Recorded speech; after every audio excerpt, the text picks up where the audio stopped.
வணக்கம். இந்த உலகில் நம்மை போன்ற ஒரு ஏமாளி யாருமே இருக்க மாட்டார்கள் என்று ஒரு நாள் நீங்கள் நினைத்திருக்கலாம். அந்த எண்ணம் பெரும்பாலும் நம்முடைய நல்ல மனதை யாராவது பயன்படுத்திக் கொண்ட போதுதான் வருகிறது.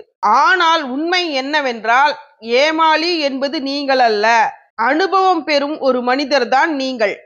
இந்த பிரபஞ்சத்தில் நடக்கும் ஒவ்வொரு விஷயமும் ஒரு காரணத்துடன் தான் நடக்கிறது. நம்முடைய எண்ணங்களும் செயல்களும் கர்மா என்ற விதியாக இங்கே பதிவாகிக் கொண்டே இருக்கும். யாராவது ஒருவரை ஏமாற்றினால் அது உடனே தெரியாமல் போகலாம்.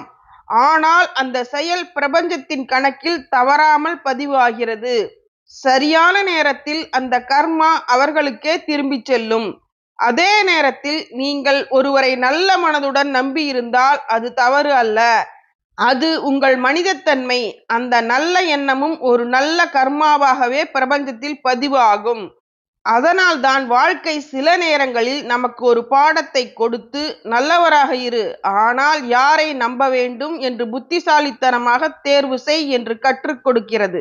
அதனால் ஒரு நாள் ஏமாந்ததற்காக உங்களை தாழ்த்திக் கொள்ள வேண்டாம். பிரபஞ்சம் உங்களை பலவீனமாக்க அல்ல, புத்திசாலியாக்கத்தான் அந்த அனுபவத்தை கொடுத்திருக்கலாம். நல்ல எண்ணங்களை வைத்துக்கொண்டு முன்னேறுங்கள். நீங்கள் விதைக்கும் நல்ல எண்ணங்களும் நேர்மையும் சரியான நேரத்தில் எதிர்பாராத நல்ல பலன்களாக உங்கள் வாழ்க்கையில் திரும்ப வரும். இந்த வார்த்தைகள் உங்கள் மனதை தொட்டிருந்தால் லைக் பண்ணுங்க, ஷேர் பண்ணுங்க, கமெண்டில் உங்கள் அனுபவத்தை சொல்லுங்கள். நன்றி.